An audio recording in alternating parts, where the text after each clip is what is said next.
Bonsoir à toutes et à tous, amis modélistes. Donc voilà, on se retrouve pour la présentation des 6 derniers numéros que j'ai reçus. Donc le numéro 84 à 89. Donc présentation du premier numéro, le numéro 84.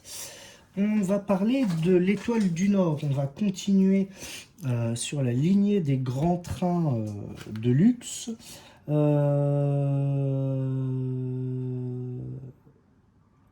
L'Étoile du Nord est un train qui roulait entre Paris et Bruxelles, composé de voitures de la Compagnie internationale des wagons-lits, la fameuse CIWL, avec des voitures type Pullman qui équipaient entre autres l'Orient Express, la Flèche d'Or, le Train Bleu et tout ça. Et il a été aussi reproduit en train joué par Hornby entre 1939 et 1954. Donc là, on a une belle photo d'une voiture Pullman, voiture salon Pullman de 1928, transformée. Donc là, on a le schéma d'une voiture de l'Étoile du Nord. Voilà, voiture très confortable. Du temps des machines à vapeur, après elles ont été remplacées par des automotrices diesel TEE qui allaient jusqu'à Amsterdam, qu'on appelait les Trans-Europe Express, et qui pour l'époque, déjà en 1957,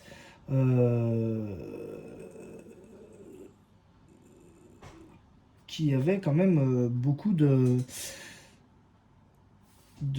confort. Et on parle après de l'évolution avec l'arrivée des fameuses CC 40100, ces fameuses machines quadricourants, les nez cassés, et jusqu'à l'arrivée des TGV PBA, Thalys et PBKA, qui ont remplacé à partir de 1996 progressivement les CC 40100.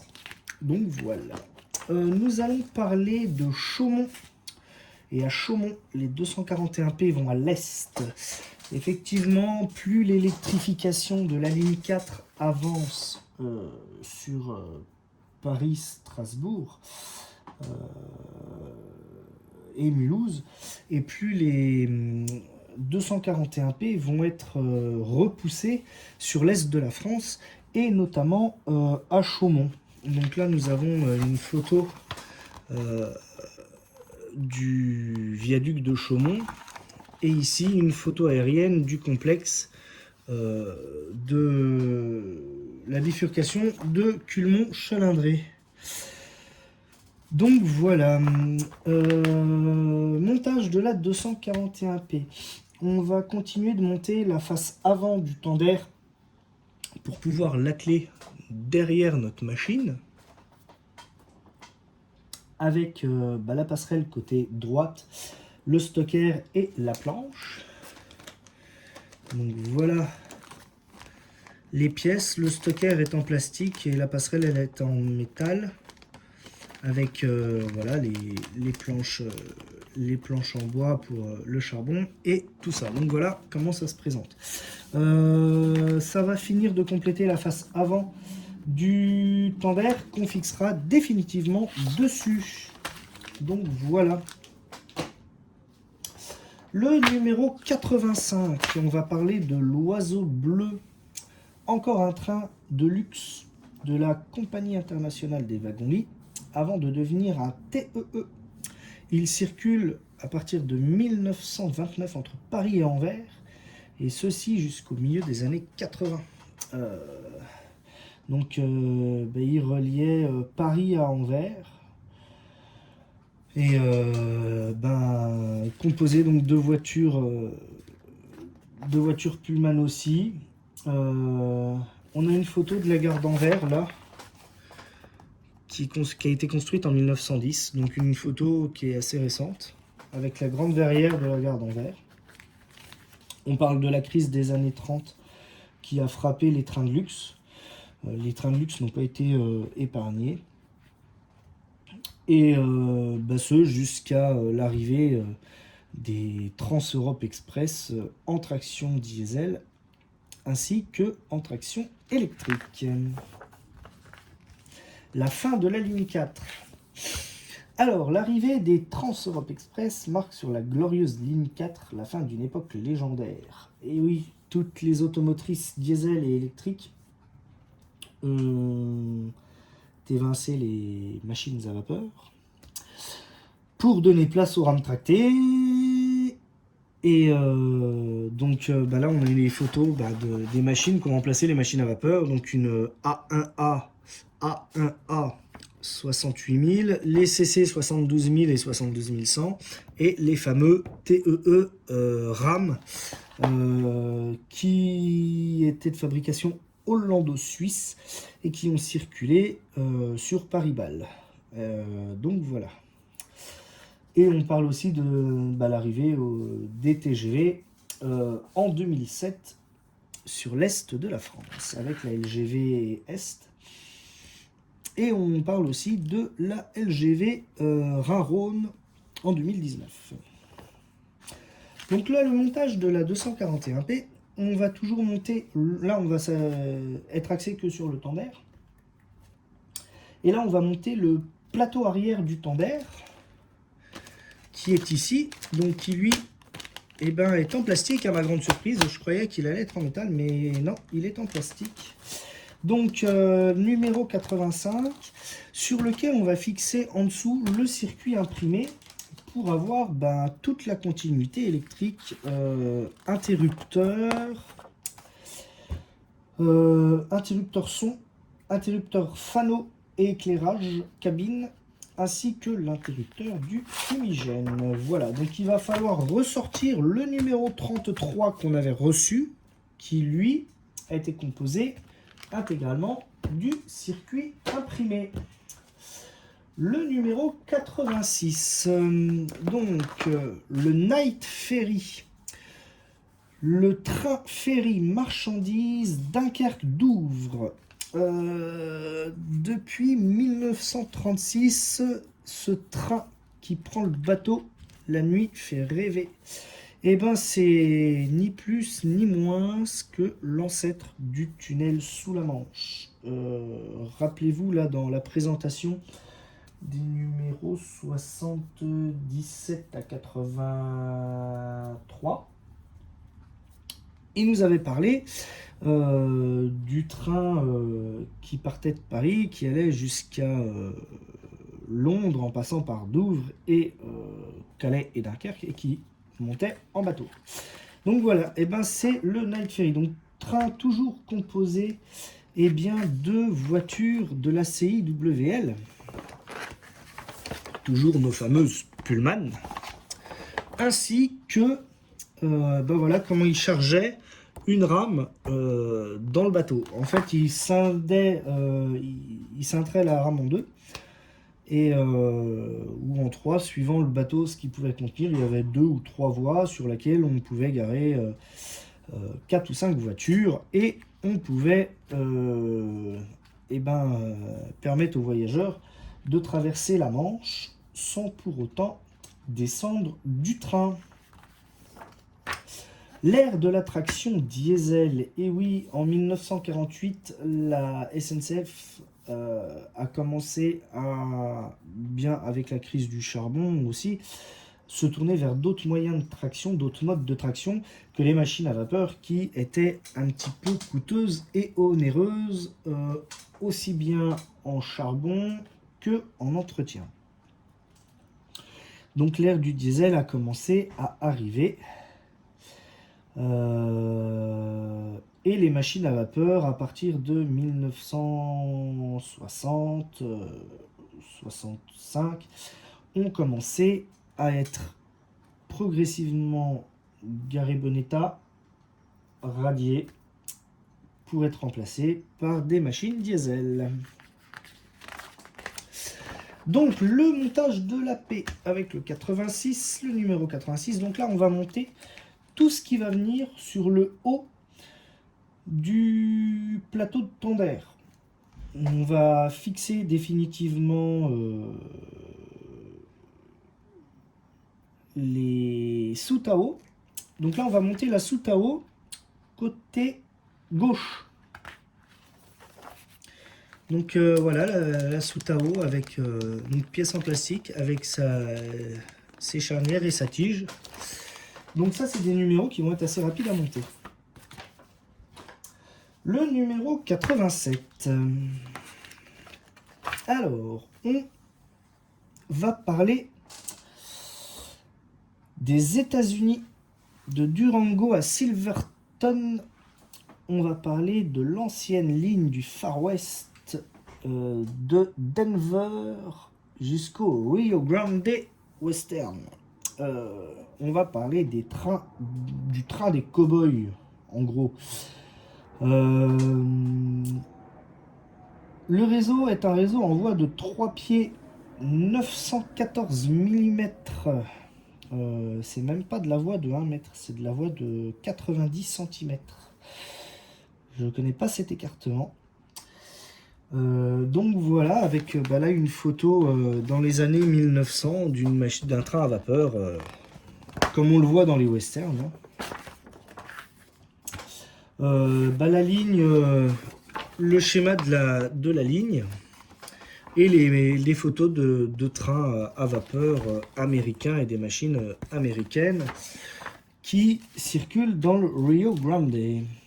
C'est des machines qui ont été construites principalement par American Locomotive Company, ALCO, comme nos fameuses 141R.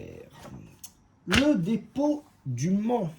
Le dépôt du Mans a été un dépôt qui a reçu un bon nombre de 241P, dont la PCS qui a fini sa carrière, ainsi que la très célèbre 241P17 et la très célèbre 241P9, qui elle a fait le dernier train du COPEF avant d'être garé à Guîtres et puis après qui est reparti sur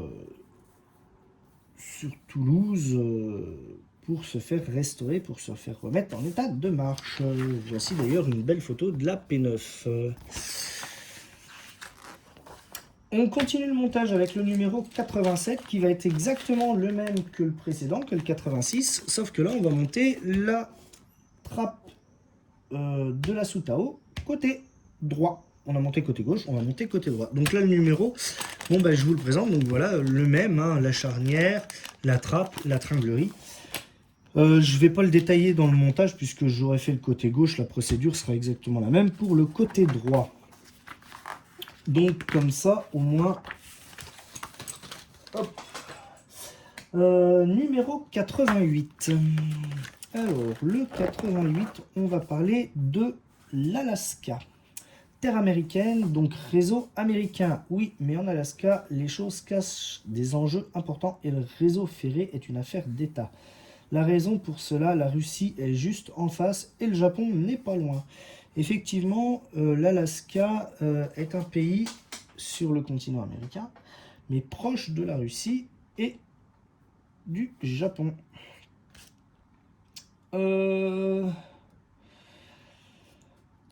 On parle de l'Alaska Railroad.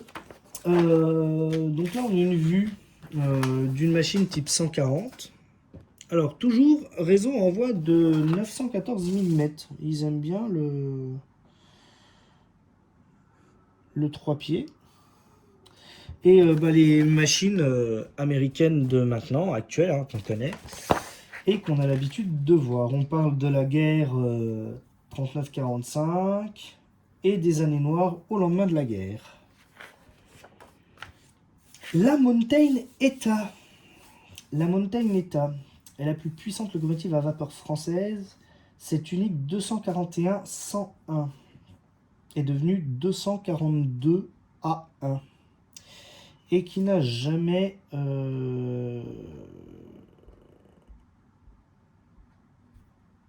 connu de descendance.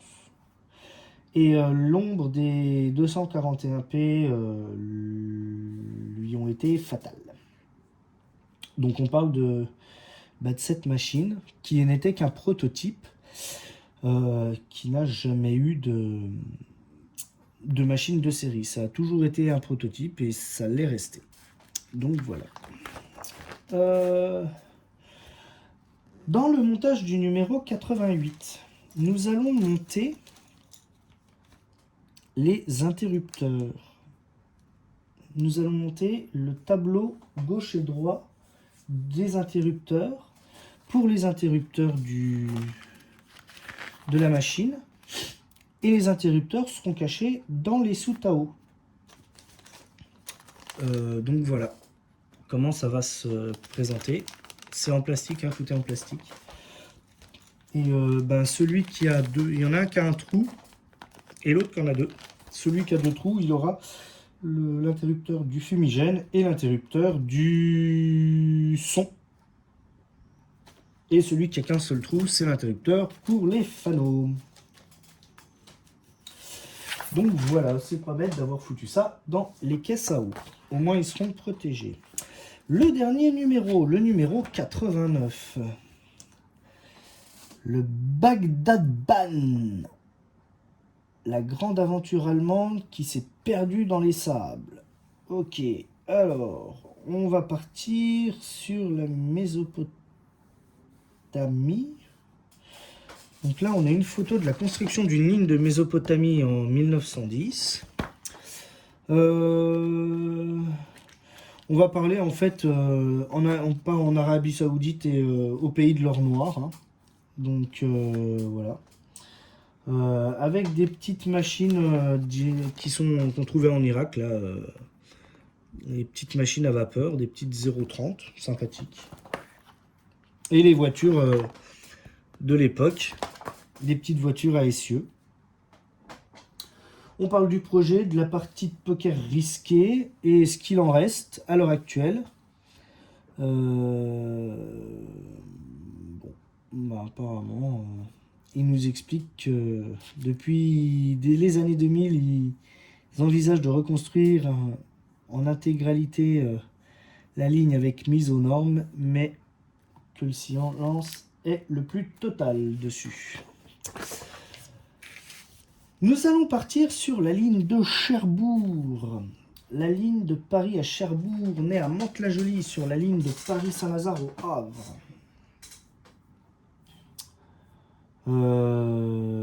La SNCF y songe à y employer les valeureuses 241p, mais les 241p ne sont pas trop adaptés à la ligne. Donc voilà, on a une photo de l'emblématique tunnel des Batignolles. Le tunnel de Conches avec sa cathédrale et le graphique de la ligne. Paris-Cherbourg, mais depuis Mantes-la-Jolie. Le dernier numéro, on va monter les tuyaux d'alimentation en eau et le coffre des prises d'eau gauche et droite. Donc voilà, donc ça ressemble à ça. Donc c'est les pièces qui sont en plastique, hein, tout est en plastique. Et on va monter ça sur le haut du plateau de Tender.